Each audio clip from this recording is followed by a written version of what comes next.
Welcome everyone to the Power Core Podcast, where we discuss, review, and fanboy over anything and everything Marvel Strike Force. Now, get ready for two of the most mediocre gamers in the cosmos. It's your hosts, Hebrew Hammer and the Irishman. What's up, guys, and welcome to episode number 16 of the Power Core Podcast. I am your host, Hebrew Hammer, and I'm joined by my co-host, as always, the Irishman. Hey, guys. If you're a fan of the podcast, just remember you guys can join in on our Discord at discord.me/PowerCorePodcast. And you can also follow us at Twitter, which we just started a few weeks ago, and that is twitter.com/PowerCorePod. And, of course, you can find us on Stitcher, iTunes, Spotify, Google Play, pretty much every medium of podcasting available.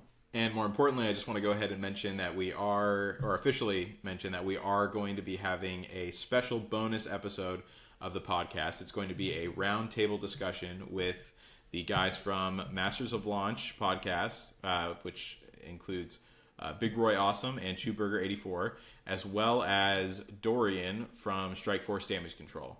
And that'll be coming out on Sunday. So just expect that to be coming through your RSS feeds.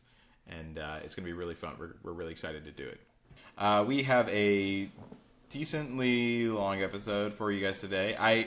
There's not too many new things that came out, so I'm not going to try to predict the time like I used to, but because I'm always wrong. Yeah. But I think it's probably going to be like around. You just said you weren't going to predict yeah, I know. the time. Whatever. It'll probably be about an hour-ish. Okay. Maybe a little bit more.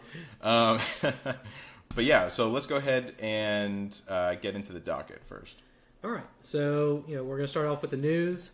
We've got double Merc drops coming up, Creed Minion orbs, Jersey Hero orbs, Chaos orbs, Dark Arts orbs. Lots of orbs. Lots of orbs today. New raid season NF event. What's NF? Nick Fury. Oh, Nick Fury. Nick Fury event ends in 3 days. Team Up event ends tomorrow. The Relic Hunt Hand event is now open. It officially launched like an hour before this podcast. Yeah. And then we'll go into our main topics, which include the Deadpool raid changes, the game mode talk, the Wasp Gold Blitz level 70 increase, and the pushback. There's a new data mine and a new in-game letter from the developers. And then we've got Kree, Ultimus, and Ronin buffs coming in the next month. And then we'll have several new types of offers coming up as well. And then we'll do a character deep dive into Vision. And then we'll round it out with our question of the day, which is going to be a little bit different. So it's more of a rework. Yeah. Not so much of a question. Right. So. All right, well, let's go ahead and look at the Merc double drop. Yeah, so it's tentative as of now, and we're looking at a September 3rd of whenever it could potentially launch. Yeah. But that was in a data mine, correct? Yeah, that was from one of the recent data mines. Okay. So, yeah, it's, it is tentative, but we've had a few mix-up on the data mines with, not mix-up, I should say, but pushbacks from the launch times for these events from the data mines recently. So, I'm not sure how reliable it is, but if you're looking for it, plan on it. Yeah. I'm super excited for double Merc drops.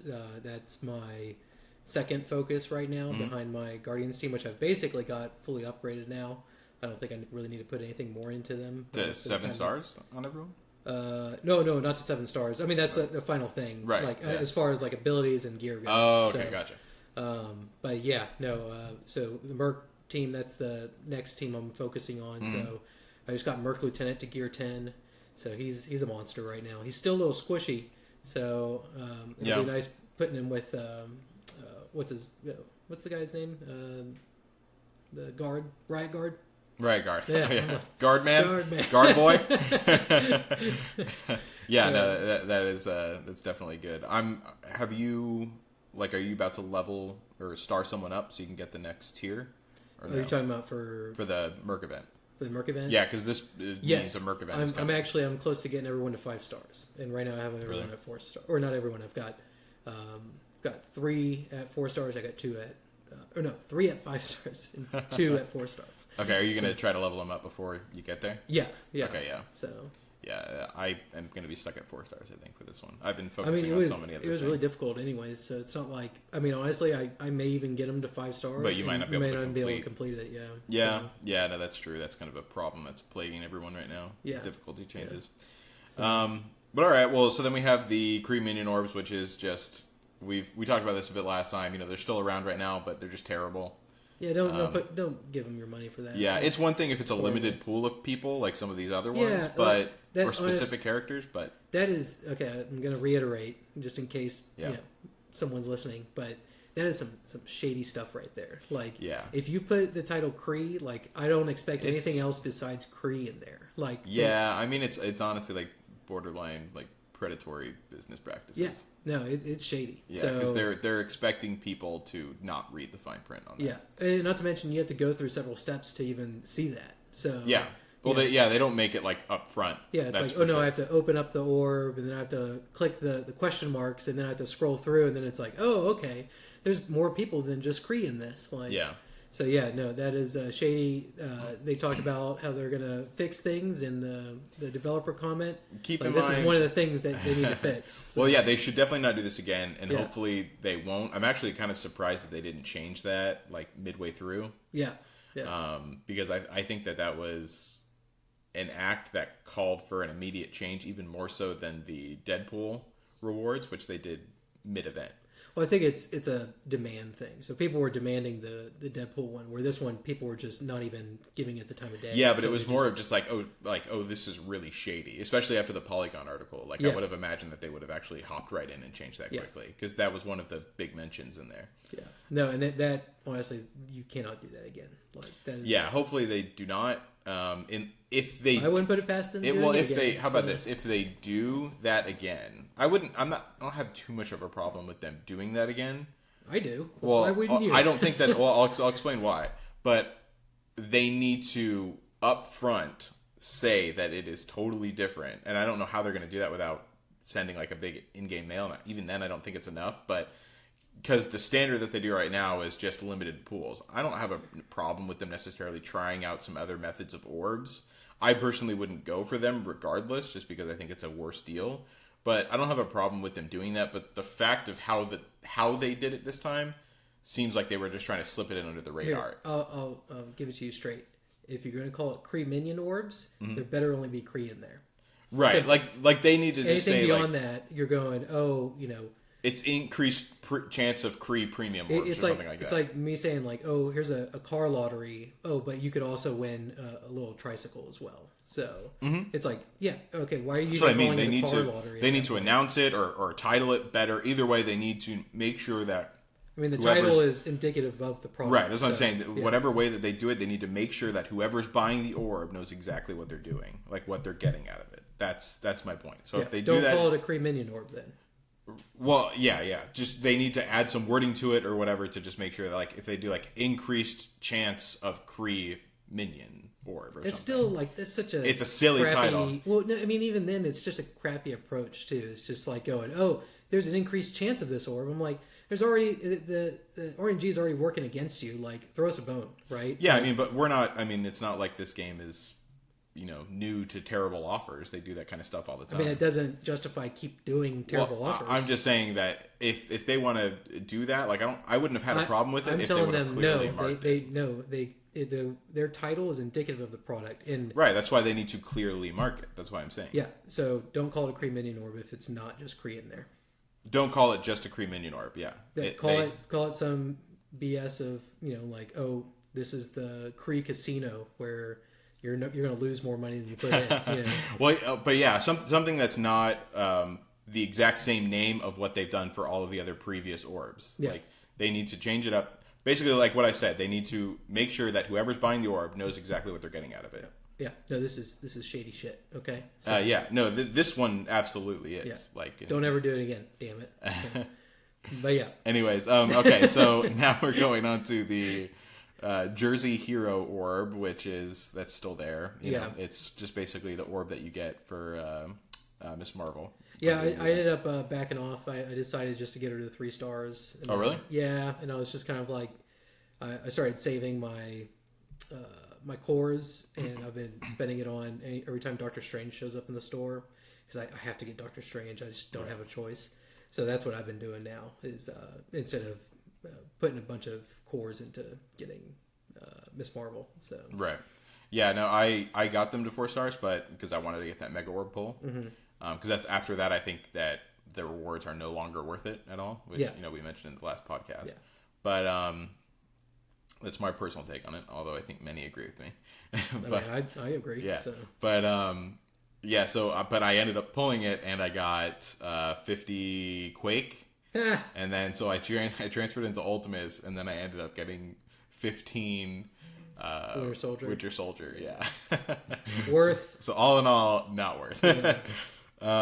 But anyways, she is 4 stars though for me, and I actually really like her way more than I originally thought I would. So that brings up another idea. Is like if you're pulling Mega Orbs, like, I mean, yeah, it is nice to get Ultimus shards and stuff, but at the same time, it's kind of like I wouldn't be against them kind of going, okay, Mega Orbs, you're going to get someone that you haven't gotten yet, because even if it converts to Ultimus shards, like the most Ultimus shards you're going to get is what, 15?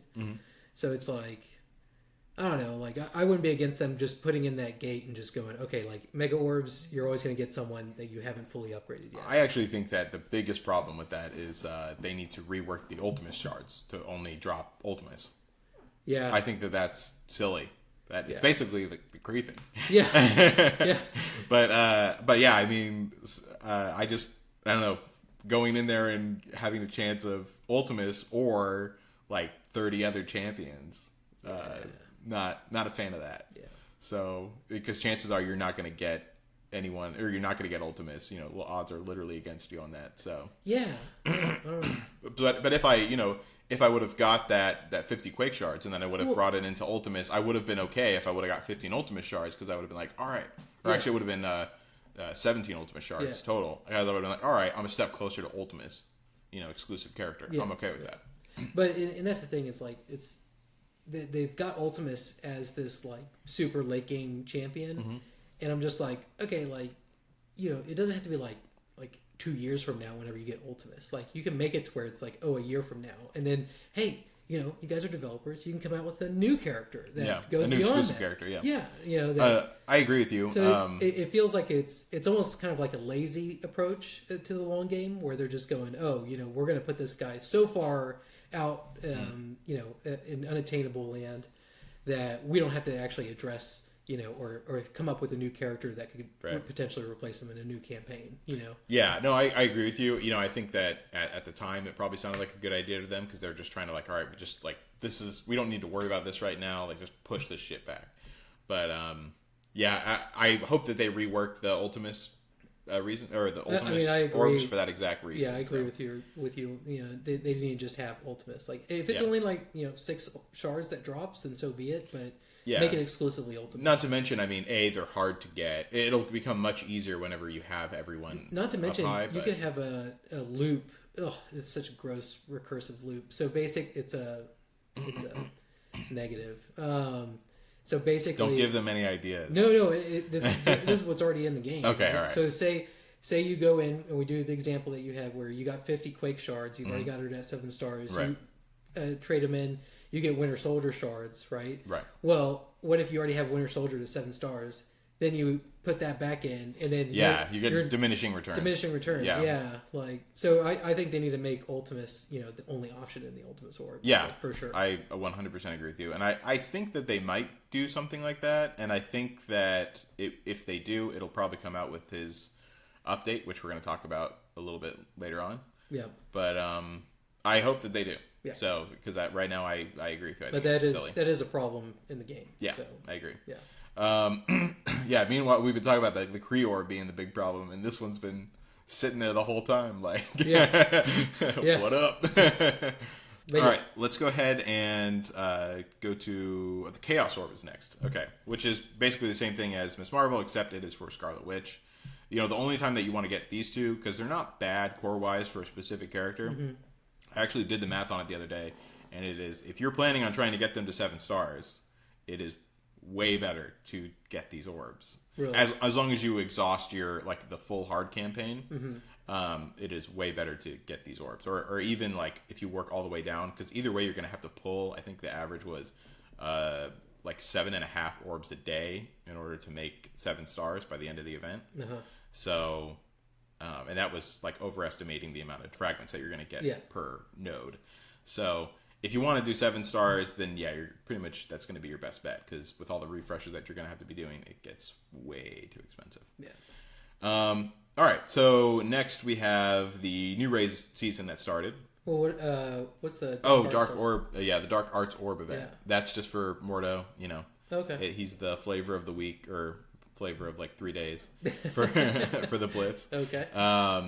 675 cores is a terrible deal, just because he's in the Arena Store now. Which, by the way, he's in the Arena Store now. So, great character to unlock. Amazing for the Mystic campaign. I highly recommend getting him. But don't invest cores in it. You're going to get... This is like the 5th Mordo Blitz that we've seen so far. Yeah. And we have him now super farmable. So. Well, and that's the thing. Like, you think they would be like, oh, you know, he's in the Arena Store now. Let's do the same drop rates, but we'll take the orb down to 400 cores instead of 675. Yeah, you think they capitalize on the fact. It literally doesn't make sense, because the supply is more, so the demand is going to be less. Yeah. Well, you know, business strategy hasn't been their forte. I mean, that was like freshman year of economics. Yeah. No, I agree with you. But it seems like they kind of snoozed out during that class. Okay. So. Anyway, so next we have the new raid season. Yeah, the new raid season. We just finished up with ours. We got 1 to 2% in our alliance. So, question. Yeah. Unless were you going to say something else? I'm guessing you're going to ask what did I? Yeah. What did you? I did Yondu's passive. Okay. Because that is just too good, and you can use him in so many different places because his tags are so good. Yeah. That I just figured there was no better place to do it. Guess who I upgraded? Thanos? Yeah. I got 100%. His was good. His was at least good. Yeah, but it wasn't as good as Yondu's in my opinion. But I mean, Yondu's the next one. So, and I only need 50 more orange mats to upgrade him. So I'll have him upgraded by the end of 2 weeks. I was actually I don't really have to worry about that anymore for reasons that we'll get into in a little bit. But I was actually kind of worried because with the level 70 increase coming at literally any day is how they described it before. I was like, oh shoot, we're about to get our new abilities for our other abilities. Yeah. And I was like, oh, I just dropped on my passive, so I was going to miss out on if there was something amazing coming in. Typically though, passives are going to, like, maybe an ultimate could challenge the passive, but I don't think a special there's the passive. There's a bunch of different characters. I mean, there's so many different characters with so many different scaling options. I mean, a 3 minion drop from Nobu was looking pretty good to me. Yeah. But he doesn't have the traits that are as universal as Yondu. Yeah. But there's a lot of characters that are going to really do well for that. There is plenty of abilities though that need to be rehashed out. Like they need. Well, there's far more of those than that are going to be good. Yeah, that's for sure. Yeah. Like it is definitely the minority of abilities that are actually going to have a good, worth it upgrade. Yeah. But for me, it's going to be Yondu, then Black Panther. I don't have Black Panther yet. I've got him close though. Yeah, I've got him closer than Doctor Strange. So yeah, and you know his reset is great for his passive. So I'm gonna do that, and he's gonna be on my team with Miss Marvel. So, and that's a killer team that I got going. There you go. All right, so next is this is just kind of an FYI, like Nick Fury event ends in 3 days, so I guess it'll be like 2 days by the time that this comes out. So all 3 people that are listening that got Nick Fury, congratulations, and I hate you. Good job, guys. Hope he was worth it. Yeah, I mean, it was going to put some people in some trouble though with that level 70 increase coming, because then you had to upgrade all of your. Not only did you have to upgrade all the shield, all of the Kree to get him, but then you had to upgrade all of the shield to make it worth it. Yeah. You know, so that was tons and tons and tons of gold. And with a level 70 increase right around the corner at that time, that could have really put you in danger. Yeah. Because then you would get behind. But regardless, that's an amazing synergy kit that they have, they are going to destroy everything that they come across. The biggest thing is, everyone's like, Doctor Strange will counter them. Well, not if they kill Doctor exactly. Strange. They can pretty much one hit kill Doctor Strange. I'll go ahead and say it right now. Like, I hope you don't get too hyped behind Nick Fury because he will get nerfed. Like, you think I guarantee it. Yeah. I hope so. But with their stance of we probably won't nerf anyone, which is still, I think, the dumbest thing. I agree. I think that. Yeah. I mean, I know you know my opinion on that. Yeah. But I think nerfing and buffing is just Power kind of a necessity. Like, yeah. But it will completely ruin any type of strategy inside the game. Like, yeah, I mean, I see it as a necessary evil in games like these. Think of it. I mean, we saw Mobile Gamer with his Nick Fury and Kree, or not Nick Fury and Kree team, his Nick Fury and Shield team, right? Mm-hmm. He wiped out Doctor Strange in one hit. Like, that's first hit. That is a indication, and they go before anyone. Yeah, that's an indication of power creep, right? Yeah. Where the guy that he can't, that's supposed to be able to counter him, can't even counter him because you can kill him. There's still some things you can do to work around that, like if you have a Drax or something like that to pull the taunt away. But you're gonna have to get into some really specific stuff, which is okay. But for a team that's going to dominate everything, like it's because you're still not a guarantee that you're going to win. So yeah, it's either way. Don't get too attached, guys. I'm telling you. Well, we'll see what happens. I honestly do hope that they get nerfed. Oh, I'm not worried they will. But all right, so next we have the team up event that ends tomorrow with was it Bendy Girl and the Witch? Yep. So I personally got to the Mega Orb pull, so they got everyone to 4 stars, and they're leveled up relatively high. For anyone that's curious or that hasn't quite leveled them up yet because you're afraid that you don't know at what level you can beat them, beat the event rather. I went ahead and brought them up to the recommended levels, and I walked right through it. So, if you're wondering how high to level them up, that is actually accurate for those. But yeah, what did you end up getting to? 3 stars, you said? Right? Yeah. For both? Mm-hmm. Okay. All right, well then, let's go ahead and go down to, the Relic Hunt Hand event is now officially open. Yep. So if you've got your hand team ready to go grab some relics. Yep, so. I'm about to do that tonight. Yep. So that'll probably end a little bit after this is aired. So. Yeah. All right, so let's go ahead and go to the main topics now. So, Deadpool raid changes. Yeah, this one, I mean, we all know about it, obviously. Yeah. But I'm glad that they did this. It needed to happen, that's for sure. No, I mean, it was unacceptable, the way that they rolled it out. I mean, anyone that could do basic math, a child, right, could look at that and see how 2 weeks of work is not worth a single orb. Yeah, I really do think that, with the lowest one, the spicy. Yep. Like, 1 orb. Well, it was like 1.5 orbs over 2 weeks. For 2 weeks of work. Yeah. That's just not enough. That's just not okay. And especially for it costs, I don't even know why they do this still, but it costs as much as the tiers above it. Yeah. I think the new one, El Scorcho, is like a little bit more. Yeah. But 14.4 for Enfuego and Spicy, that doesn't make any sense to me at all. If it's way easier, they should be forcing newer players to have to drop that many resources on it. Yeah, and the other thing is, if you're a new player, you won't have as many tickets, right? Yeah, probably. So, I understand, like, they don't want people exploiting it, like high tier people being able to get multiple rotations in, but they managed to find a nice balance with the Ultimus raids. I don't see why they can't find a balance with Deadpool. I don't know. I mean, I think the biggest thing here... Just copy paste, you know? Right. The biggest thing here is definitely that they're backtracking from... we've gotten into this several times, but they're backtracking basically because they set the bar way too high at the beginning, and they're slowly working everything back to reasonable levels. Yeah. Because it was too high at the beginning. And but this is way too low, and I'm not sure if they're going for this kind of shock and awe thing of bring it way low. That way they'll thank us whenever we bring it up to a normal level, or they really thought that was a reasonable level, and they're just being silly. What's the saying? Like, don't blame malice when incompetence is at play. Like, So they're probably just incompetent. Yeah. I mean, with all the decision making that's happened over the past 3 months. We talked about that a little bit with Khasino, and I don't necessarily think that it's incompetence on the developer's part. Let's just say this. I hope it's incompetence, because otherwise it's malice. And, Yeah. that would just piss me off even more. So. Yeah. But I really do. I kind of stand by my stance on, and maybe this is just blissful ignorance, but I kind of stand by my stance of, I think that the marketing department just has a stranglehold on them, and I think they just started to loosen it up a little bit because they got so much backlash. Because I don't think the developers are this unreasonable. I've spoken to some, and they seem very normal. Yeah, it's weird. I don't know. I think that they call it the product department is what they're calling it, or For what? For the decision making as far as pricing is concerned. Oh, maybe I'm not sure what they. Marketing's like outreach and right.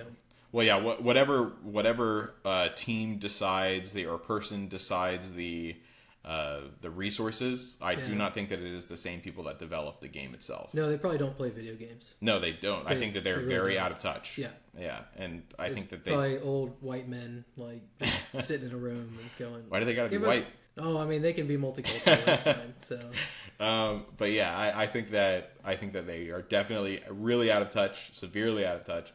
And, from that first visit that Khasino, I hate to go back to this again, but from that first visit that Khasino went to, he did say that there was that guy who was that suit, as they say, who was seemed very out of touch and was very just all about the numbers and was just kind of discarded the community's opinions from what Khasino said. Yeah. So hopefully he's not in charge anymore or he's fired. Yeah, one of the two. Either way, he probably got a promotion, to be honest. So, well, either way, the rewards that we've seen so far, there's been some better communication. There's been an increase in rewards. So I'm liking what I'm seeing so far. Hopefully they do not backtrack again, because we saw this kind of trend. Honestly, so this is my view on it. Mm-hmm. I'm not going to be pleased until they have 6 months of flawless decision making. Not for me. I understand that. I understand that for sure. They tarnished the last 3 months of just releasing garbage. They have to have 6 months of clean. So double that. Double it. Yeah, absolutely. For me, if they, I always say there's two things that'll make me bring up my wallet again, and that is Gambit, or it's going to be them kind of continuing on the direction of righting the ship. If it's 2 months for me without any problems and just great content release and everything like that, no issues, I will be willing to drop some more money in the game. But until then, my wallet's closed. My rule is just Groot. That's the only thing that's going to get me to right. In the game. And it's got to be a decent deal at the same time. Yeah, you're not just going to throw out for a ridiculous awful deal. No. So you're probably not going to take your wallet. Yeah, I'm probably not going to take my wallet out again. So, but I had my wallet out you did. Nice and open. Yeah, so they had their hand on it constantly. Yeah, absolutely. So. But either way, I hope that they continue on the path that they are now, and they don't. And hopefully we see these kind of changes to the Thanos raid. I expect these changes. I hope and think that we are going to be seeing that kind of stuff. And so I don't remember what the rewards were for that 60 and 30. I remember not being too upset by it, but I remember it still not being great. So I don't remember what it was, but hopefully, regardless, what they do next time whenever it comes around is bring every single type of reward all the way through the tiers. Yeah. That is the ideal thing. Certainly the Thanos fragments, orb fragments, all the way through the tiers. That needs to be all tiers. For sure. So if they replicate what they did with Deadpool raid, you're not going to hear any complaints from me. Yeah, I agree. Because they did a good job with balancing out how many we get from those. Because I'm opening 1 to 2 orbs each time whenever we complete, which is great. Okay, well then let's go ahead and move on to this one's going to be brief because we still don't know that much, but the game mode. So they teased a game mode. Yeah, they teased that game mode last time. We talked about it with Khasino. Yeah. I wanted to get kind of your thoughts on what you thought about that game mode that he presented. I was pretty sick during the interview. Did you not remember? I know that you were really sick for it. My head is super fuzzy. I remember the questions that I asked, but everything else I was having trouble with. So he was. I don't know if for anyone that listened last time, you're going to notice that he was noticeably absent for a lot of it, and that was because he was just basically on the floor, just in pain. So. Yeah, I got through it though, guys. Yeah. So you can thank Hebrew for getting me sick. I did get him saved. But anyways, so the game mode that he was talking about was basically a big gauntlet style game mode. Oh, okay. I remember now. Okay, yeah. So basically, it was incredibly hard to complete, and he said that he was drawing the parallel between Contest of Champions, and said that for Contest of Champions, whenever the first one, they now have two, but whenever the first one released, it was like $2,000 worth of stuff that you have to buy in order to complete it. But the rewards for it far surpassed that. So, what do you think about a game type like that entering MSF? I mean, I don't think people would be ready for it yet. I mean, I think you would be catering to maybe 1% of the population, which. Well, I think that's the case no matter which game it is. Yeah, I mean, I would like them to kind of. I would like to see Alliance Wars before this. I totally agree with you on that. It feels like they don't have focus right now if they're teasing that game mode, and they've had Alliance Wars tease since the launch. Yeah, so, I mean, I don't know if you remember, but Khasino mentioned that they had a similar situation in Contest of Champions, and then they ended up doing away with it, and they teased it on the front screen and everything, and then eventually, like a year and a half down the line, they're like, by the way, this isn't coming. Yeah, so I'm not okay with that. I'm hoping that Alliance Wars hasn't just been a red herring. This game mode seems like a mode that comes out maybe a year and a half after the game is launched. Like once everyone can genuinely compete in the gauntlet, everyone's got kind of like a pretty thick roster, right? Then that would make sense for a gauntlet, Yeah. But if they launch that now, let us get some guys to level 70, get their abilities upgraded, and then once there's a lull, then launch the game mode, right? But with everything that they've been pushing out, I'm kind of like, I don't know. It seems like a lot whenever there's other things that should be taking precedent at the moment. Yeah, I agree. And I think that for me, I like it and I don't like it for a couple of different reasons. A, I like it because I'm a fan of anything in any of these games where the rewards are worth the effort put in or more. So, like, I'm okay with doing anything or having any kind of mode as long as the rewards are worth it. Yeah. I hate doing stuff where I come out and I'm like, that was not worth it. Yeah. Like, how the DP rate felt. Yeah. Until the changes. Like, it's just you do all of these things for 2 weeks and I'm just like, wow, I got 3 orbs. Like, Yay. 15 shards, whoop-de-doo. Exactly. Yeah. So that kind of stuff I hate, and that kind of brings me into the point of the thing that scares me about this is that MSF, as of now, is still pretty unstable in what it puts out and its rewards and everything like that. So it worries me that they're going to put out terrible rewards for a ridiculous game mode. Yeah, and I don't want to go through this debugging process that we've had to go through. I'm tired of being a guinea pig. Yeah, no, really, I am. Like, I'm sick of it. And they need to get their head on straight. They need to have about 6 months of solid gameplay, no big drama, and then they can release the gauntlet, right? Where everyone's, optimistic and positive and stuff. But if they release it now and then they botch it, like... Yeah, I agree. If they botch it whenever they release it in this kind of environment that they've set up so far, it'll be bad. But if you go 6 months without any problems, and then you botch it, and then people will be like, oh, okay, well, we can work with this. Yeah. Right? But if you do this now and then you mess it up, like, it's going to inflame people. Yeah, the community's in a relatively volatile state right now. Yeah, they're trying to walk, or they're trying to run, and they haven't even figured out how to walk yet. Right, that's the way what it really comes down to. They're still working on crawling, right? Yeah. So get to the point where you guys can walk on 2 feet, all right, and then you can go for the gauntlet, right? Yeah. But that would be my advice to them if anyone's listening. So. Yeah. So I agree with you to a point. I think 6 months is a little too dramatic, but I do think that they need a streak of no drama in their gameplay for at least a couple of months. Yeah.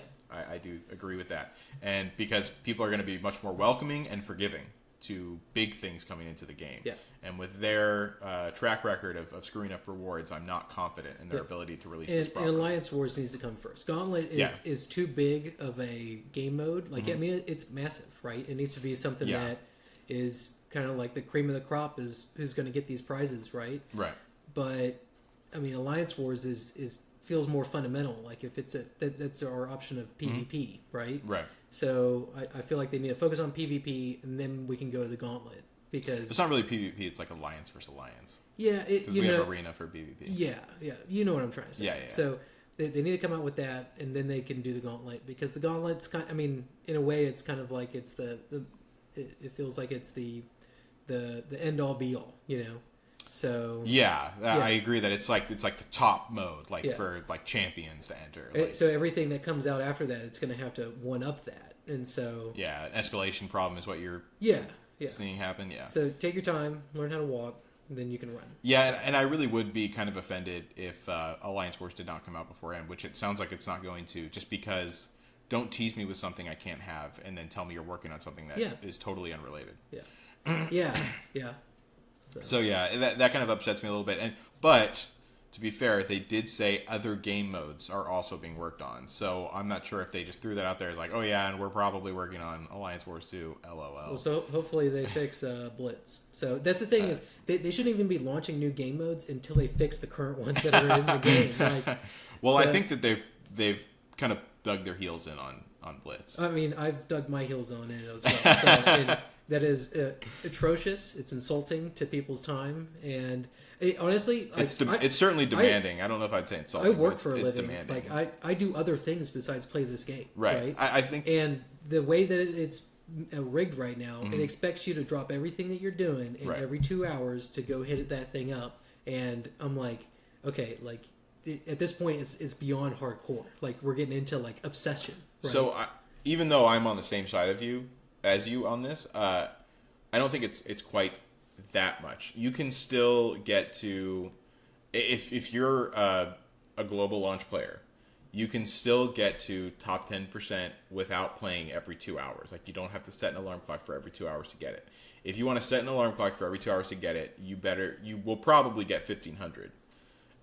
If you're aiming for that, that's fine. It's too much for me. Top 10% isn't terrible to get up to. It's still way worse than what it was at 6 hours, and I much prefer 6 hours. Yeah, it's top 10% on garbage characters. Like, I did the 2 hour thing with Rocket, and I did not get top 10% at all, and I passed like 800,000, and I was just like, I don't think that was the moment Rocket. I checked out. Yeah, I was just like, I mean, still, even then, like I know your roster, and I don't think you did it every 2 hours in order to get there.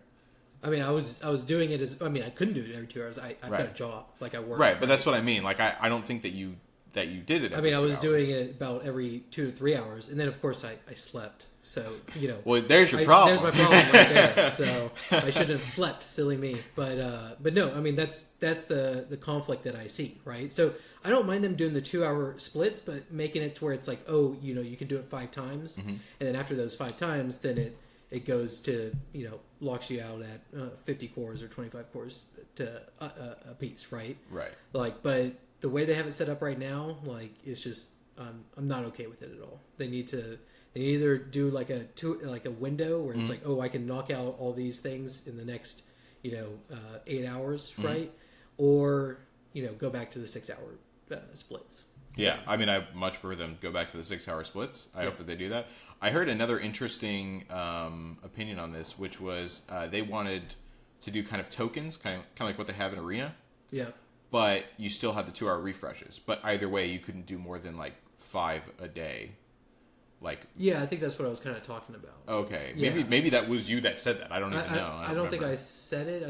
I think maybe Khasino said it. But yeah, I mean that's the kind of thing where it's like, okay, maybe some kind of limitation system. Yeah, right. Where it's okay, I don't have to compete with people that are willing to get up every 2 hours. Yet you can still do it on your own time. Yeah. Because I think that was kind of what they were going for, but also with the we want to keep you on. Because I mean, that's the problem, is that the statistics of games like these are shown to, like, the longer that you're on, the more you spend. Yeah. And that's an issue with games like these. Period. Well, and I'm just gonna say it: the World Health Organization has already acknowledged that gaming is an addiction. It's becoming legitimized. Insurance companies in Europe are acknowledging it, and it's only a matter of time before insurance companies in America start acknowledging it.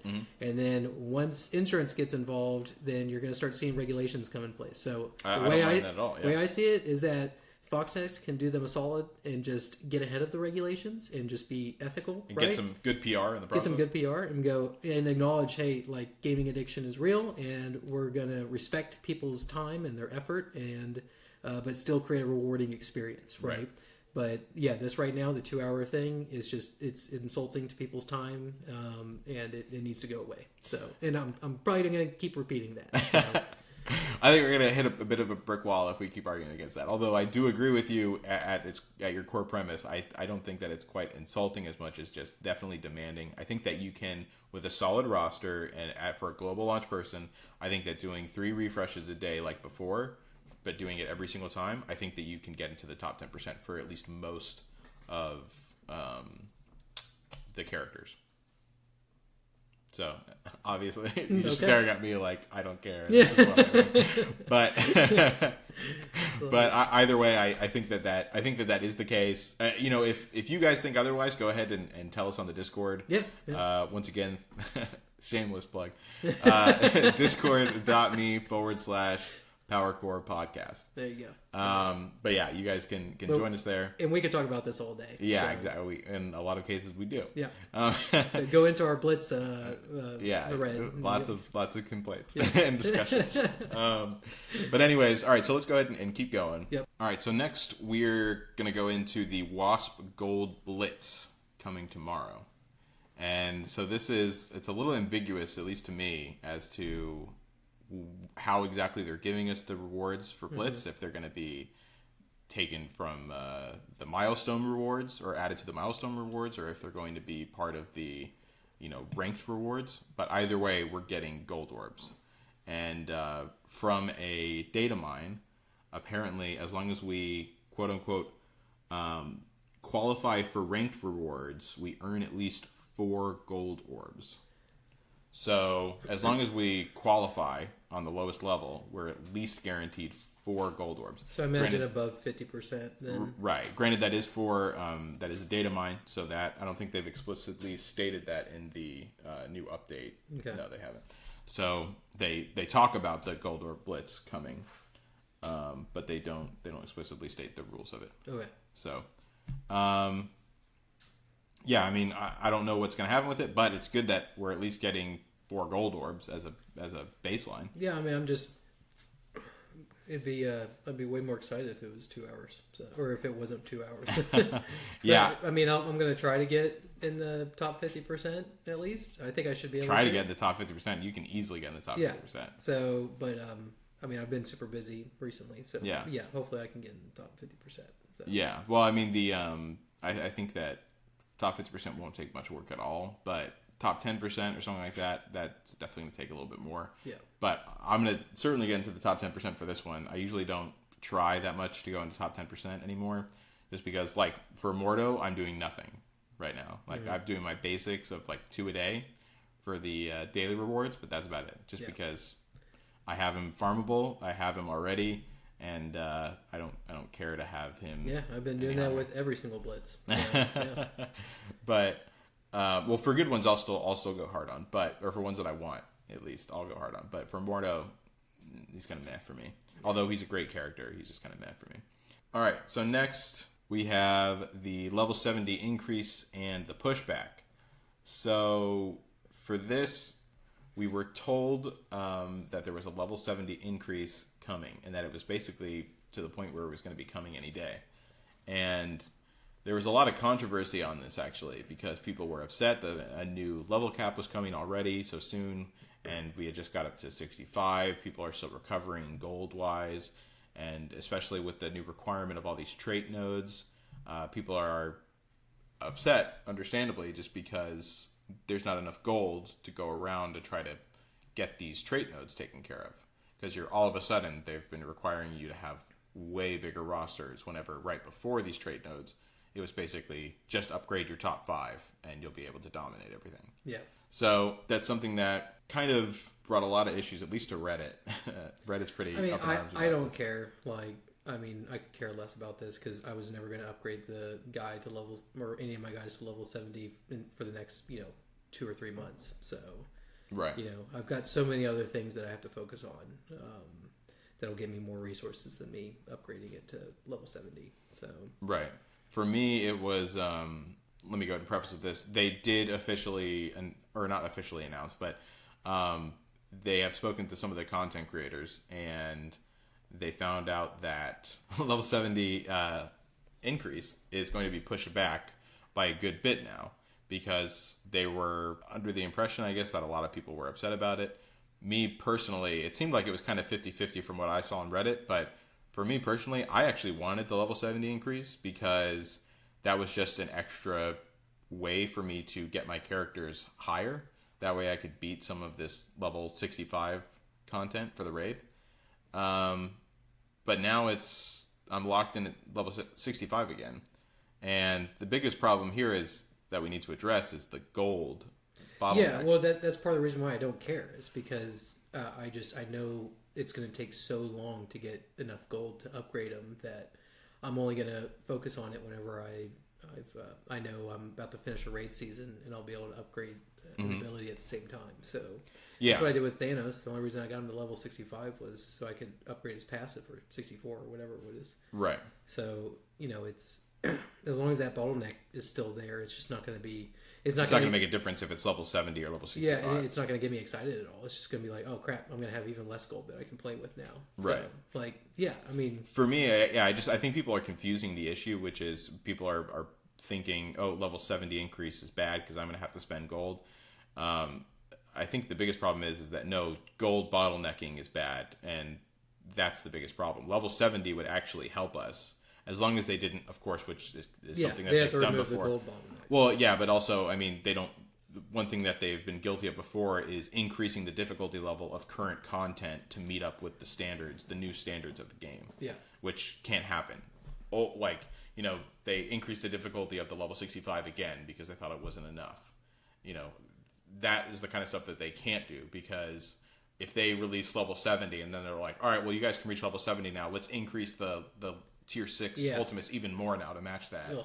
Then that would be disgusting. And they can't be doing that. It's almost like they've been doing that. Well, hopefully, and I don't think that they will actually do that, but hopefully they will definitely not do that, because they need to keep, the whole thing is that they need to keep the goalpost where it is and not moving it to match where their standard, their new top end is. Yeah, it's like they never left beta, Yeah, because they did the same thing with the DP raids and everything too for a while. So they need to, I don't know why they aren't, I mean, they're clearly not playtesting it thoroughly, like whenever they do this kind of stuff. Like, no. Either, because I bet you what they do is they just go in with a full account and they go, oh, we're able to beat this. And I'm like, no, you need to have actual like playtesters, people that have to build an account from nothing. And yeah, you give them, free money or whatever, and do it on a test server, and then that way they can actually see, okay, comparatively to where we're at and how long it took us to get here, we can see exactly how far we can progress, right? Yeah. Which I don't think they're doing that right now. No, I don't think that they're play testing either at all or appropriately. That's for sure. Yeah. But I do think that even if they just ran play tests at a level, like maybe 5 levels lower and a gear tier level lower, that way it remains challenging from the level of the enemy characters and everything like that. It's still like a good gap in between you and them.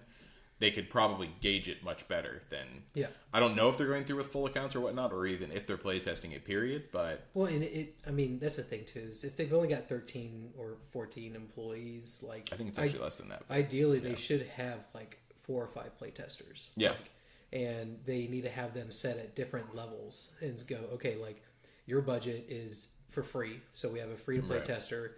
Oh, then we have another tester who is, he gets $25 a week, and the next one gets $200 a week, and then the next one gets play tested from every tier, basically. Yeah. Which, I mean, honestly, it's pretty clear they're not doing that right now, because they're play testing it for the $500 a week right now. Well, you still don't necessarily know that, because they could know exactly where the content is, but they are trying to strangle you for money to buy. Because that could also be one of the reasons. It might not be necessarily that they don't know how difficult it is. It could be that they want it that difficult because they want you to have to spend money. I'm going to remain optimistic and just blame it on incompetence, okay? But yeah, I know what you mean, and I think it's probably a little combination of both. Yeah. But yeah, I agree that it's a problem. But as far as the level 70 increase is concerned, yeah, I think that a level 70 increase would have been fine. I'm actually kind of upset that that isn't coming out now. But I think that they need to address the underlying problem, which is the gold bottleneck. Yeah. In summation, that's what it Well, is. and there's so many things that are wrong in the game that they need to focus on first before they start introducing new things. And like, they're kind of get fans it polished and then introduce, the level increase. Right? Yeah, and they're kind of fans of Band-Aid fixes. Like they just kind of just cover something real quick with a quick fix, but it hasn't addressed the big problem. They have to start like entrenching or like instilling philosophy into their game design, because the way ethics. I mean that's part of it, Yeah. right? But right now it feels like they're just throwing stuff on the wall and see what sticks. Yeah, and I'm like, no, that's what it's not a good game approach. That's what the beta is for. Okay, Yeah. people are giving real money now. Like it needs to be legit. That's right? I mean, they were giving real money before, but that's the strange thing is that it feels like from everything that I've heard and understand, it seems like during the beta they really didn't change a lot of things at all. It sounded like it was very easy. They were giving out everything in mass quantities, and then the day global hit, or just a little bit before, everything changed, and then it changed again and again and again and again. It seems like for the most part that was just fun month. Or fun few months, it's weird. And it's then like they use now it as this promotion is or right, marketing. and then now this is the beta. Like we're beta. That's what it feels like, at least. Man, But- I'm looking forward to playing Spider-Man on the PS4, dude. have a game That's without polished microtransactions. and clean and finished. Like, it's gonna be great. So, Well, graphically, this game is amazing. I mean, Spider-Man on the PS4 is gonna be graphically amazing. But Well, yeah, no, I mean, I do enjoy the graphics in this. I think we've said it a million times. I do think the artists on this game and the actual game designers on this game are great. But whoever's in charge of those pricing and those bottlenecks, man, Jerks. Oh. But yeah, we should probably move on to the next thing. Yeah. So let's go ahead and so the next part is the data mine, and this was one of the recent data half mines. of it came out. Right. Right. This was a somewhat older data mine. I think it came out early this past week. Okay. But they just now released a little update coming soon in-game email, and it states about half of what was stated on the data mine. So I'll go ahead and just go through it real quick, and I'll let you know what's now official and what is not. Okay. So first is the one new playable character is going to be coming. No idea who that is. Obviously, they've given no hints to it. I assume that it has something to do with the mutants that they mentioned. Mutants. Yeah, from the last the devlog 3 that they did. Yeah. I'm hoping that that's our kind of intro character into that little facet that they're going to be bringing out. Okay. But that remains to be seen. I'm hoping it's Gambit. We'll see. It's not gonna be Gambit. Gambit needs his own event or whatever. So. I'm okay with that. Well, I think this might come an event. I don't think this is just going to be slap it on the table. There it is. Yeah. Okay. But it could be also. I don't know. This is just a guess. But they do mention a new event campaign coming, so I assume that it's probably tied to that character. Cool. So next part, new event campaign and flash event with various raid improvements and more. So hopefully that when they say rate improvements, they're talking about taking it from 8 lanes to 7 for the Ultimus. Yeah, I agree. That's something they've been talking about for a month now. Yeah, way longer than it should have been implemented a while ago from how long they've been talking about it now. Yeah. So hopefully they will be doing that. They kind of need to do that.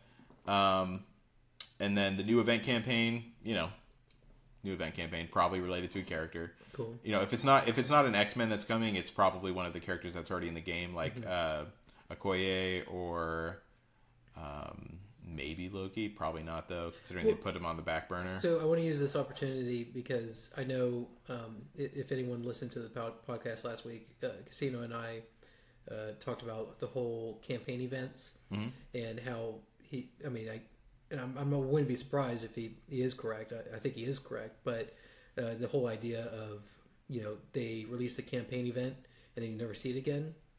Yeah, I don't like that idea. Me neither. I would like the idea of I go into events and there's a new event for a new character, But I really like, Miss Marvel and her events in there, and so I have the choice of being able to go, okay, I'm not going to go for the new event because I know that it'll be back eventually, but I'm going to go ahead and I want to get Miss Marvel up to 7 stars or something like that.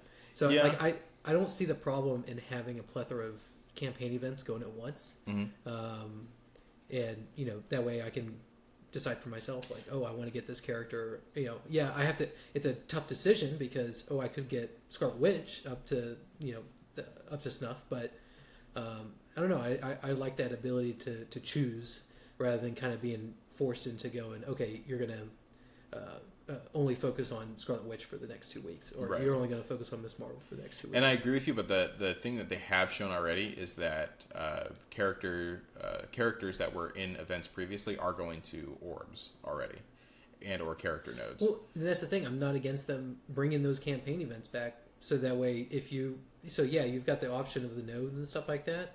But then you also have the option of going, okay, like, I'm going to drop cores into this event. Well, because that's it's only the difference, though. Available for a week. Right, so that's the difference, though. I think that I don't think that they want to give away more free character shards for those characters again. I think that once they move to the orbs, I think that that's done. But that's the thing. It wouldn't be for free, though, because I would still have to be spending campaign energy and be dropping cores in order to get farm those campaign nodes. But I think that they would assume that you would just reprioritize your free 150 that you get a day, not to mention the passive regeneration that you'd be getting. So you'd be slowly, over the course of a couple events, working your way up to a 7-star on all of those characters. Well, and that's the thing is, I wouldn't be against them, like if you bring back that campaign event, make it a generic campaign energy.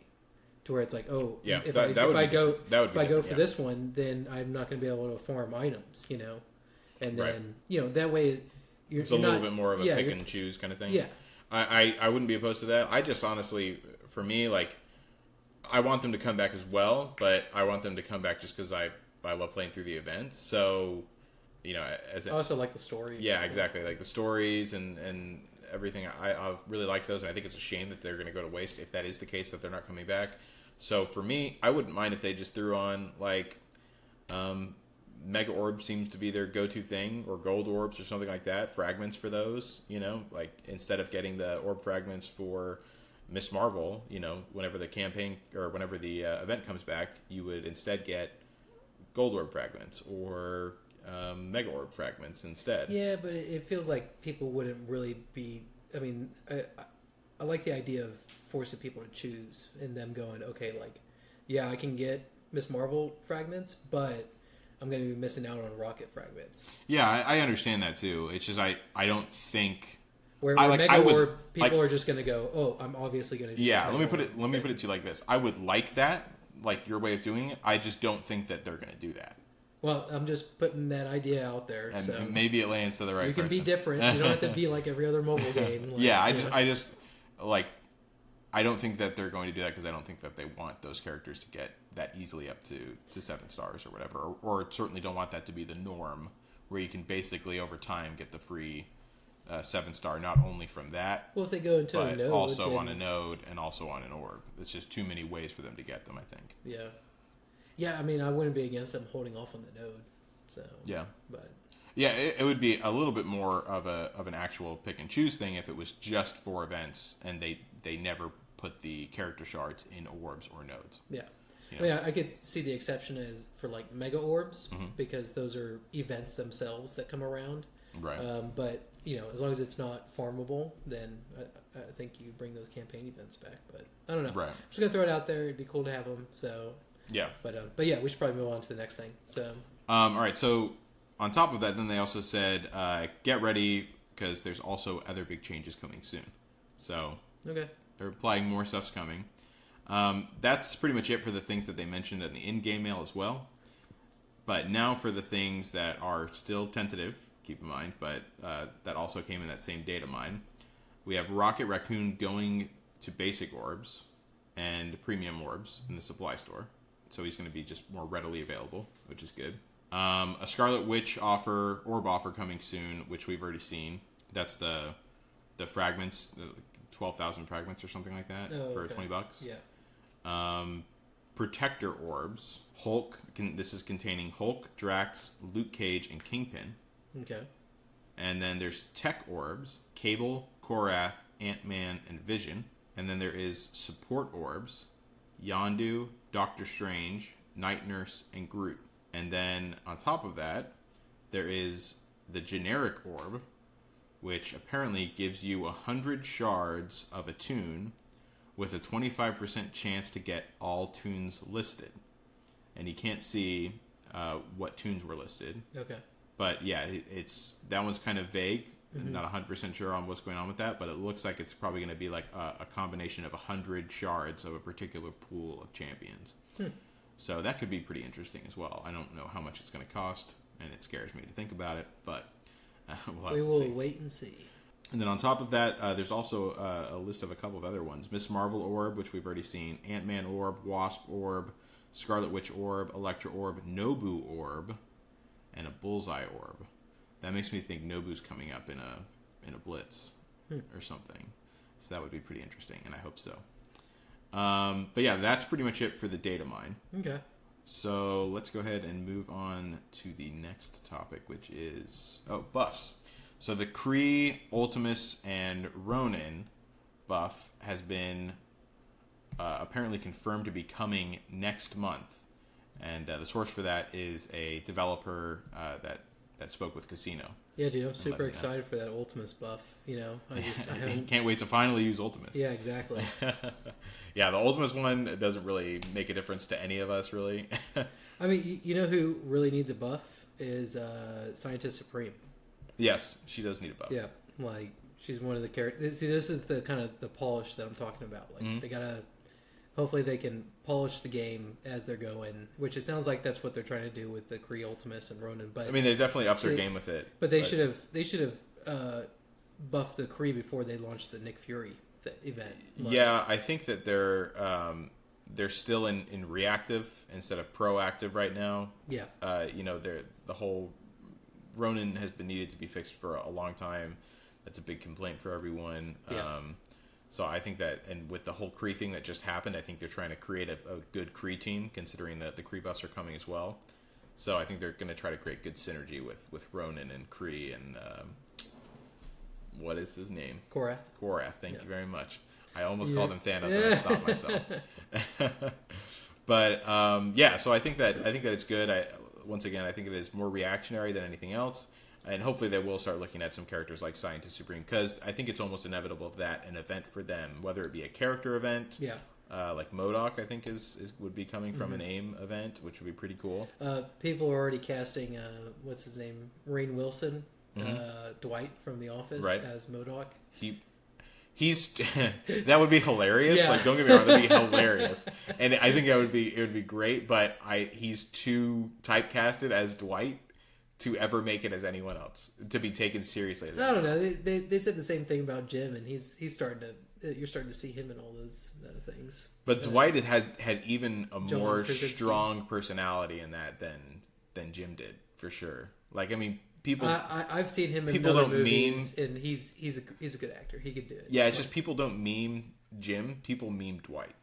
You know, they like, meme Jim too. I'm not, subscribed but not, to. You're right, but not nearly as much as Dwight. Like Dwight, like people that don't even watch The Office know who Dwight is. I think many more people know who Dwight is than. We'll just Jim, agree to disagree. So, yes, I suppose so. No, I just watched Super with Rainn Wilson in it. And he's hilarious. Yeah. Like, oh my god, ridiculous. So I think that he would be a hilarious MODOK. Yeah, like I said, I think it'd be great for it.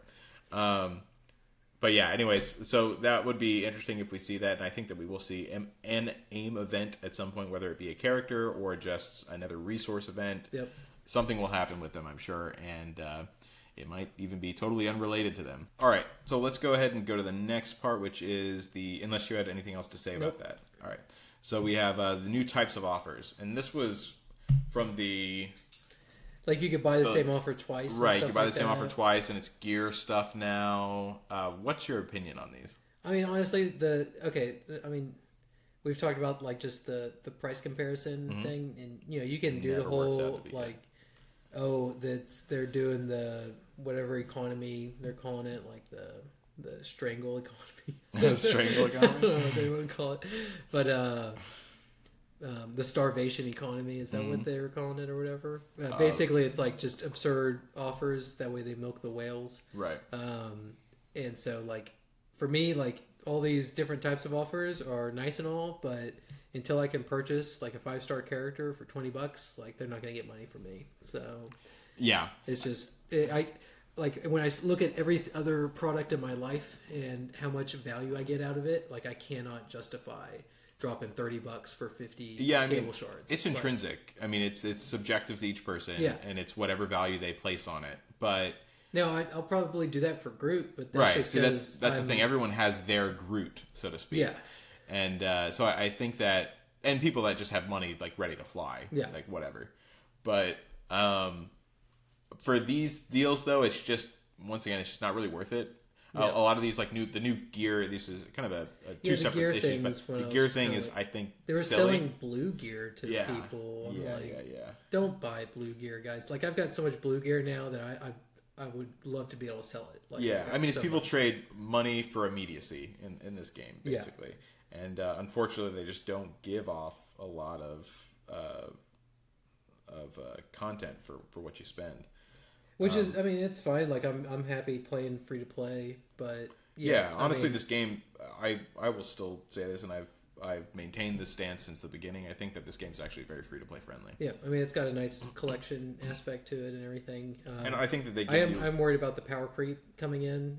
But as far as resources to remain competitive, I honestly think that you can be relatively competitive while maintaining a totally free to play account. Yeah. And I think in a lot of other games, they can't say the same. So. Yeah. I'm actually a fan of them on this, and I don't think it's said enough. That being said, there are, of course, lots of bad things about this that they're trying to fix, but that is one thing that I really hold to be true. But yeah, I mean, I'm okay with them, experimenting on offers and stuff like that, because it's not really affecting the gameplay. Yeah. So I mean, that's free reign for them to test, right? Right. But yeah, like I said, like, it would be cool if they had like an offer to where it's like, oh, I get to pick who I want to get 50 shards from or something like that, like a wild card offer kind of thing. But let us choose. I think that'd be cool. But I feel like that's kind of like a reach. So yeah. But it'd be cool if, like, oh, I really need 50 shards for Kingpin, and they refuse to offer a Kingpin deal, but then they do like a wild card deal. And they let me pick the character I want to get 50 shards in. Like, right. That'd be kind of a neat deal. But it's the only thing I can really think of that would entice me. So right. No, I agree with you. I think that's true. Their offers are not that good, and these whole like limit, like you can buy them multiple times. I think 2 is the highest I've seen. Maybe 3, but I think it's been 2. For those, it seems to be on these offers that are basically things that you fly through real quick, gear. Yeah, and it's like you click one button and then they're gone. Right, exactly. So I wouldn't really do it. I wouldn't recommend anyone doing it, especially if you need your money. Definitely don't do it. Don't buy anything if you need your money. What I do like the offers where it gives you orb fragments for a character orb. Yeah, I actually like those too. And they actually, I mean, they're typically I did buy the $50 one for Groot. So. Yeah, they're kind of looked down upon, but I actually kind of like those a little bit because there's a little bit more of a gamble aspect. Like, I might get way more than I'm purchasing as far as like worth is concerned. Yeah, that's what I like. I don't necessarily like that I'm getting a finite number. Well, that's what happened with me with Groot. I got a 120 drop and I got an 80 drop. Right, so. and yeah, that's exactly my point. Is that, and the more of the orbs that they give you with the offer, the higher your chances are of getting something better. Yeah, but. I just think that I would rather take a little bit less than worth as in terms of cost and get like a little bit less of the shard value with a higher chance of getting something much bigger. Drop, yeah. Right. I'd rather take that risk than just getting a finite number and I don't like the static numbers. Exactly. So I mean, but that's just because I'm mainly free to play, so. That would be what enticed me is the I just think that there's something more enticing about a question mark on top. Yeah, I understand. I'm with you on that. Yeah. But yeah, so Is there anything else regarding the new types of offers? I think that's pretty much it. That's it. There's the gear and the multiple purchasing. That was kind of the new stuff that they were pushing. Yeah, I think we're good to move on to the next topic, which is the character deep dive. Nice. So yeah, this week is Vision, and Vision is super good. By the way, he's one of the strongest characters in the game right now. Yeah. So if you do like Vision, unlike Hebrew, then I would definitely recommend investing in him because he really doesn't have like a bad. Like, he's not bad at it. Yeah, let me go and just mention this, clarify. I hate Vision because of him in the MCU. I think that they did not do him justice, so I'm very upset with him. So I do this out of protest. Yeah. That being said, his kit is amazing. Ever Yeah. since his rework, they did an incredibly good job. And if you run a tech team with him, He's he a will not monster. be let down because he is a monster. You're right, and there's lots of great characters that have that tech tag that he has amazing synergy with. So, and his whole kit, which we're about to get into, is fantastic. So let's go ahead and dive in. So, Vision, he is a hero, global tech controller, and an Avenger. So he's gonna have that Avenger synergy. Yeah, lots of tags. Tech synergy, and he's going to work on global nodes, so that'll be nice. He's a synthetic being that avoids enemy attacks and disables his foes. He's great on defense. He can dodge like crazy. He probably dodged like 4 attacks in a row once. And I was just like, oh my god. I actually find him more frustrating to deal with than Spider-Man. Yeah. Because I feel like he dodges every other attack. Yeah. Spider-Man every once in a while will dodge me like a couple times in a row, but it's annoying whenever Vision is like you can feel it. You're like, yeah, exactly. He's about to. me. Yeah, exactly. There's just something different about it. Should I do my special? I probably should do my special. Yeah, exactly. He'll deter me from using my special more often than Spider-Man will. Wow. And I don't get me wrong. I try to never use that on either of them. Yeah. But if the situation arises where I kind of need to, or that's the only person that's left, then yeah. But it's either way, it's crazy that it's just like that. Yeah. So let's go ahead and dive in. So his basic ability is called Heavy Hitter. He attacks a primary target for 210% damage. He chains to one additional target for 170% damage. And he applies offense down to each target and applies bleed against each tech enemy. And then counterattack breaks this chain. Okay. Yeah, so that is a really great basic.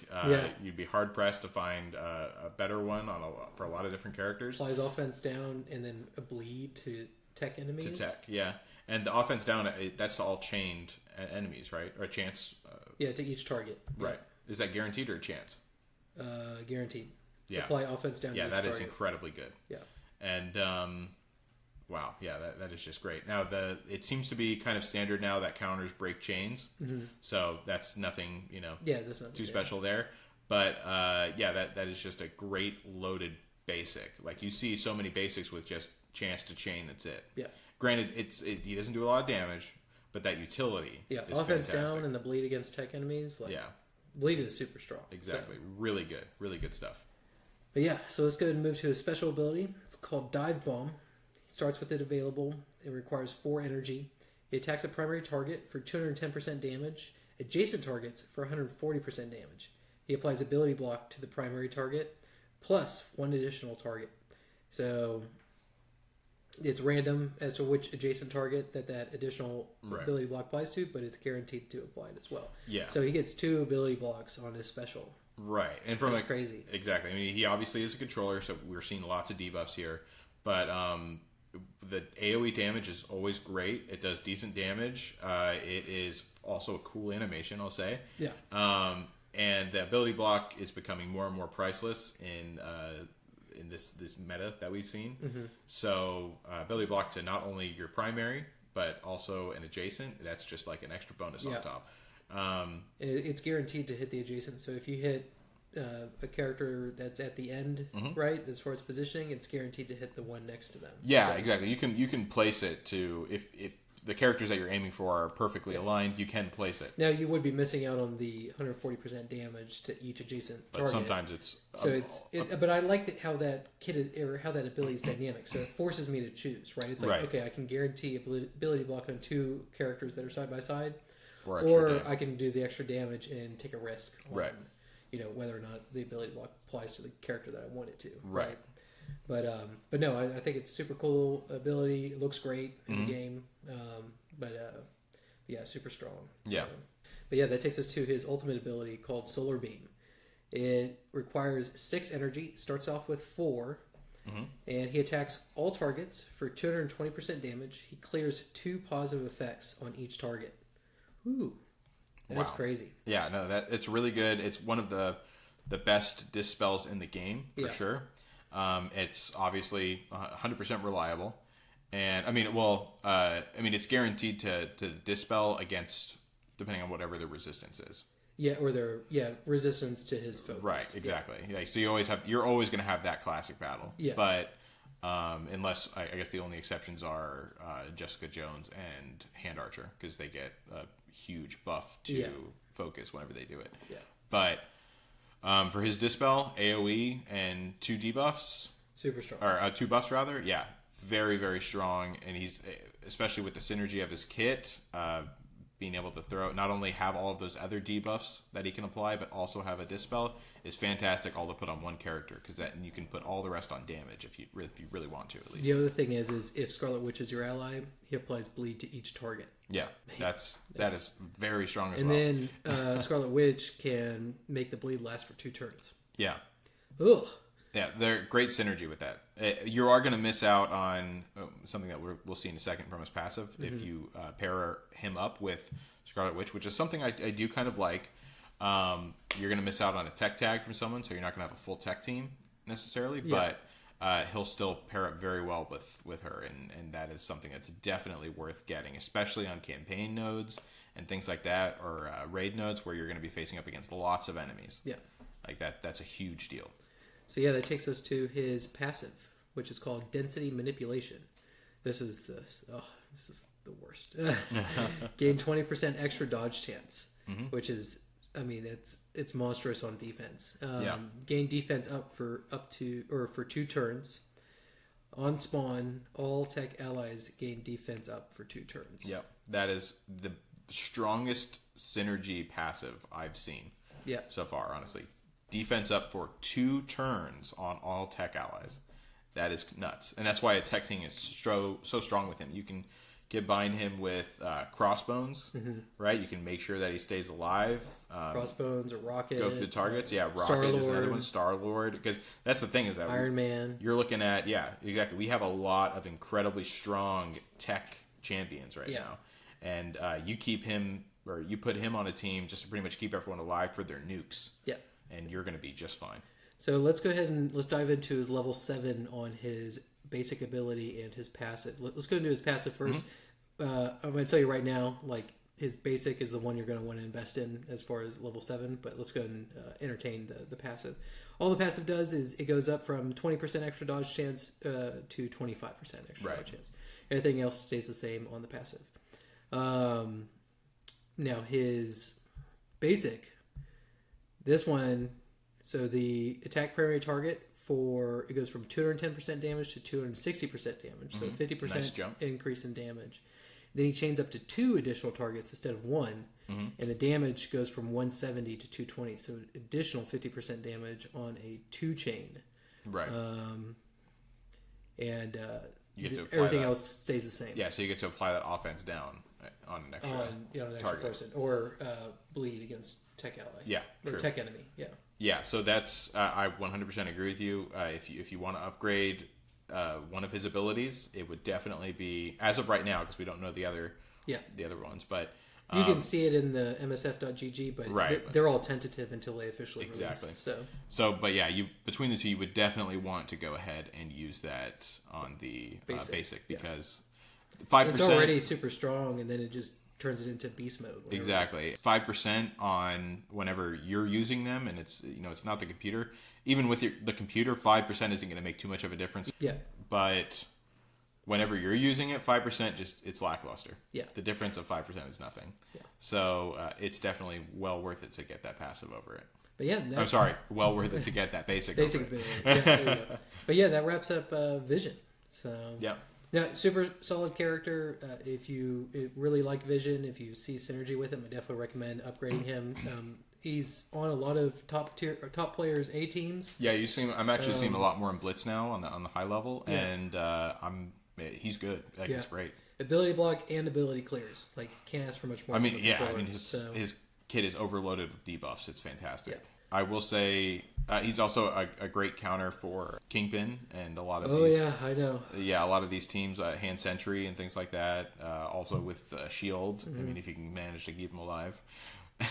Granted, with the defense up, though, Yeah, if you run a full tech team, you're going to have a lot better shot. So that might be something to consider. absolutely. But as far as people specifically to put on his team, I think tech is probably the best way to go unless you want to balance one out with Scarlet Witch. You can also put him on an Avengers team, but that tech synergy with his passive is so strong. I highly recommend at least doing 3 other tech allies with him, preferably even 4. Yeah. Because we have so many good tech characters out there. Yeah. If you make a full tech team, you will not regret it. That's for sure. Absolutely. No, I could have said it better myself. Or you can be admirable and stick with your guns, and if you hate Vision for what the MCU did to him, you don't level him up because you have your integrity. Your arena team's going to drop, but you still have your integrity. Sounds a little bit personal there. But yeah, let's go ahead and move on to the next. Cool. So instead this week, instead of doing the question of the day, I mean, I guess it is kind of a question, but it was kind of a prior question, but yeah. Basically... so just more something we wanted to do. Yeah. But what we ended up doing is we just did a rework of a character. I think we'll save Hebrews for next week. Maybe not next week, but at a later time. At a later time. Yeah. Hopefully before the rework actually releases. Yes. My rework was for Iron Fist, and it's actually a rework. It's I believe I retweeted it. It's a modified version of Tony Bing's, and we were talking on Twitter, and we were talking a little bit about it. And I had made some adjustments to what I think it should have been, and very minor, but because his overarching idea was amazing, and so I was just going to mimic that. But we'll get to it on a later time. If we don't get to it, it is on not only our Twitter, but also, or you can find it through our Twitter, but also on Tony Bing's Twitter. Yeah, go to our Twitter, guys. Follow us. You should. It's actually really funny, and we've spoken to the devs and Marvel Strike Force a lot. They comment on our stuff, so yeah, it's good and funny. So hopefully they'll hear this and they'll implement it word for word. So here we go. No, Groot's obviously my favorite character, like in all of the MCU. So I definitely spent some time on this. I took some inspiration from other games that I've played. So you may see some stuff that looks similar if you played these games before. But yeah, let me go ahead and just jump into it. So I reworked his passive first. His passive is Groot has a percentage chance to apply defense up to the lowest health ally. If the ally already has defense up, he can stack it for up to 2 turns. After Groot applies defense up after that, he applies defense up to the next lowest health ally. So if someone already has 2 defense up, he'll apply a single defense up on his turn. Yeah, I like that ability because it certainly makes him more useful for the type of character he is and what they were originally intending him for. Yeah. So yeah. And I kind of took the same approach that the passive that they have with Night Nurse and Merc Lieutenant. Right. But instead of getting the heal, making it to where he gets a defense up. Right. So just kind of makes him a little bit more of a like a protector. Protector. Yeah. Yeah. But yeah, so his basic remains the same. I'm not going to change that. I like it. Lots of damage. Yeah. And his speed stays the same for this, so keep that in mind. He is one of the slowest you're characters. not arguing for a speed up. No. I think that's what allows this kit to be so strong. Yeah. If he got any more speed, it would probably be super OP. Yeah. So his special, I did a complete rework of his special. Groot has the option to pick either an ally or an enemy. If an ally is chosen, Groot applies a shield worth a percentage of his health. The shield is, so it's based off of whenever, in the movie, whenever Rocket stands on his shoulder and he starts making that bush. So you'll see an arm go out and it creates that kind of bush in front of someone. Right. So that'll be the visual for it. The shield remains until either it's damaged down by the enemy team or he applies his special to an enemy or a new ally. So it's a channel, right? So he can only place it on one character at a time. If Groot attacks an enemy with the ability, so say he applies it to a enemy, he applies defense down to that enemy indefinitely. unless he decides to either remove it. The other way you can get rid of it is he has to be interrupted with a stun or killed. Right. Right. So, and you see classic Groot, he shoves his tree. Does the extend? Yeah, like the into branch the, extend? into the chest, right? And so you see him reaching across the battlefield, Yeah. and stabbing someone in the chest with his tree or with his branch. Very right? graphic. Very graphic. Very good. Yeah. So I mean, if they have things like Wolverine just digging into someone with his claws. yeah, I don't think this is an issue. Yeah, and so. Hulk just literally demolishing someone and then throwing them away. Yeah. I think that'd be okay. But I like it because he just applies defense down. It doesn't do any damage, but it's a guaranteed defense down. So Right. say you have that protector that's giving you a problem, or the protector that taunts you, then you apply that special on him, and he's stuck with defense down, and so you can eat through him real quick. Right. So yeah, that goes on to the ultimate of his. So the ultimate, what I ended up doing was combining his previous special and his old ultimate, and so I went ahead and made it to where it costs 5 energy. And so his old special was he applied death proof to everyone, Right. and his ultimate gave him an AoE, gave everyone an AoE heal. I just combined that into one, kind of like a night nurse kind of thing. Yeah. And then, but instead of it being available right off the bat, it costs 5 energy now, and he starts off with 4 energy. Right. So he has to wait at least one turn before he can use it. But it's a little bit more expensive, so he's not going to be able to spam it as much. And especially at the speed that he's at, I think it's a pretty fair ability. Yeah, I think so. So I think that I would say if he had any more speed, that kit would be too strong. But with the speed the way it is, I think that it's just strong enough. yeah. So that is my rework for Groot. So if developers are listening, then they know what would make me happy, and they would get me to spend money on their game.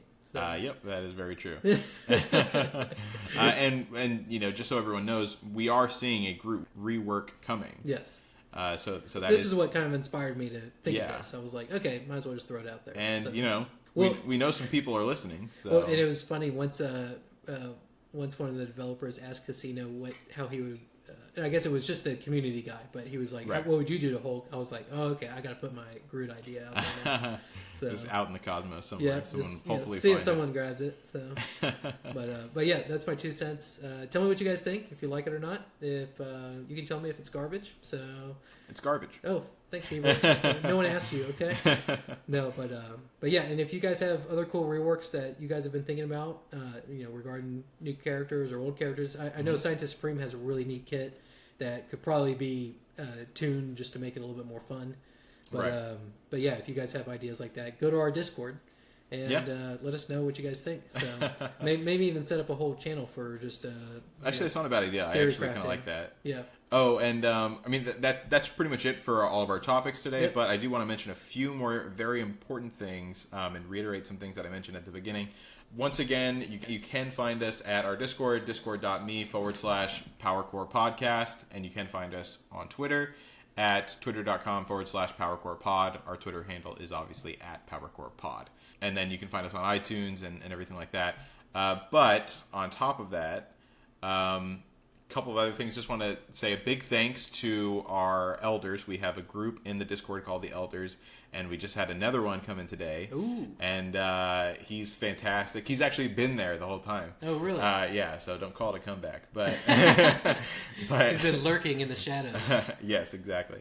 So Spider Guy 22, he's now one of our elders as well. A big comic book guy. We've had big conversations today about it, and it's great. I love going in there and asking a whole bunch of comic book questions. It's fantastic. And if anyone on the Discord ever wants to know anything comic related, go in there and they will get back to you as soon as they can. And they usually end up going on to their own conversation about it anyways and exploring it more than you probably realized. But on top of that, this is super important. So I just want to reiterate, we will be having a roundtable discussion featuring Dorian from Strike Force, Irish, and myself from obviously PowerCore Podcast, and then Big Roy Awesome and Chew Burger from the Masters of Launch. So it'll be a great time. We're going to be releasing it on each one of our podcast channels. Yeah. on Sunday. So it'll be released on the same So yeah, day. you'll see it show up in your app. Yeah, you should be able. It should load right in, so you guys should be fine. You don't have to do anything special for it. But yeah, until then, we will catch you guys next time. Peace.